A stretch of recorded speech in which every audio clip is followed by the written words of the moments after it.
بسم اللہ الرحمن الرحیم۔ ناظرین السلام علیکم ورحمۃ اللہ وبرکاتہ۔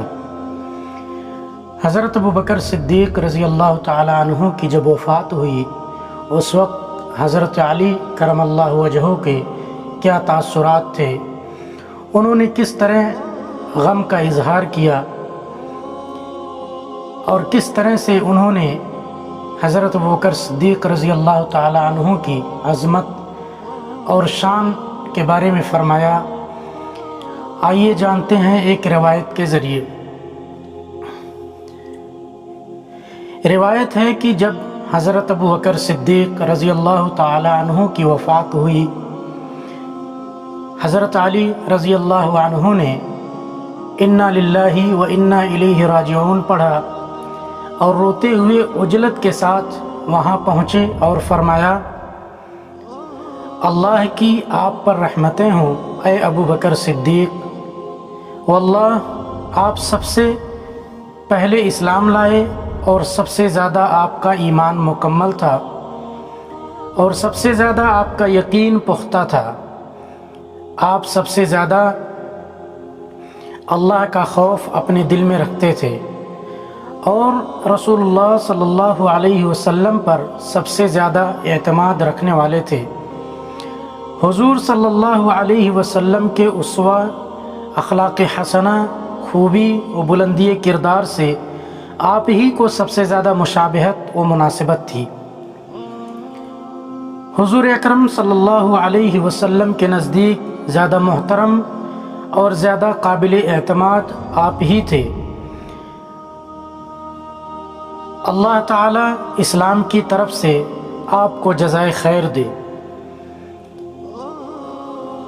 آپ نے اس وقت رسول اللہ صلی اللہ علیہ وسلم کی تصدیق کی جب سبھوں نے تکذیب کی، اسی لیے اللہ تبارک و تعالی نے اپنی کتاب میں آپ کو صدیق قرار دیا اور فرمایا، والذی جاء بالصدق وصدق به اولئک هم المتقون، جو سچائی لے کر آیا اور جس نے اس کی تصدیق کی، یہی لوگ متقی ہیں۔ آپ نے حضور اکرم صلی اللہ علیہ وسلم کی اس وقت غمخواری کی جب سب لوگ پیچھے مڑ رہے تھے۔ آپ رسول اکرم صلی اللہ علیہ وسلم کے ساتھ اس وقت کھڑے ہوئے جب لوگ بیٹھ رہے تھے۔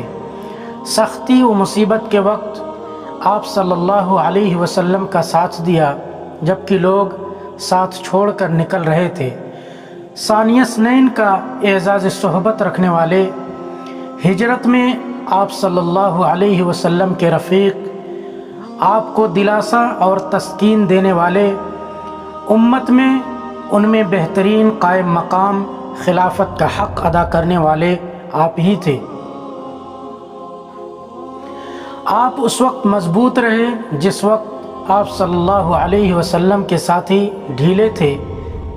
ایسے موقع پر سامنے آئے جب دوسرے سست تھے۔ آپ ایسے وقت میں کامیاب رہے جب دوسرے ناکام رہے۔ قوت کے ساتھ اس وقت چلے جب لوگ رک رہے تھے۔ آپ سب سے زیادہ دیر تک خاموش رہنے والے اور سب سے زیادہ جچی تلی باتیں کرنے والے تھے۔ دل کے سب سے زیادہ شجاع، عمل میں سب سے برتر، آپ اس شان کے تھے جن کے بارے میں رسول اکرم صلی اللہ علیہ وسلم نے ارشاد فرمایا ہے، جسم کے کمزور اور خدا کے حقوق ادا کرنے میں قوی، اپنی ذات کے لحاظ سے منکسر المزاج، مگر اللہ کے نزدیک ذی وجاہت، آسمان و زمین میں پسندیدہ۔ اللہ آپ کو ہماری طرف سے، اسلام کی طرف سے بہترین صلہ و جزا عطا فرمائے، آمین۔